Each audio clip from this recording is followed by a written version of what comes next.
I'm Richard Coleman.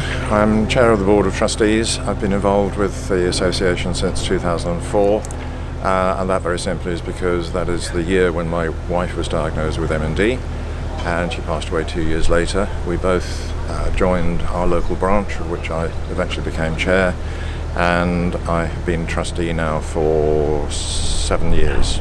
Biggest change I've seen over those years, one is clearly the size in terms of revenue.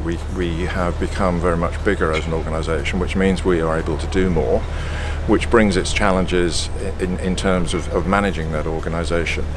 And I think also we have become very much more professional at what we do, and I think we've also become more influential, and we're more recognised in the field of medical research and medical support.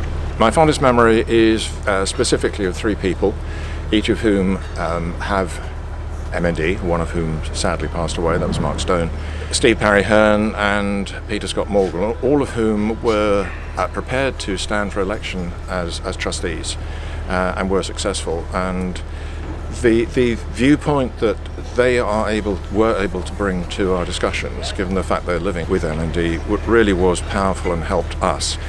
The current trustees all have some sort of family connection, but to have somebody on the board who is living with this most horrendous disease really brought a very useful perspective to our discussions. We have learned a lot more about causes of the disease. It's still not totally understood. We now see it as a much more complex disease than we did initially. It's not one disease, so the researchers will tell us it's a spectrum of diseases. So we know more. We have a vision of a world free from MND. So my greatest hope is that we keep funding research, it keeps delivering results, and we are going to get eventually to that cure.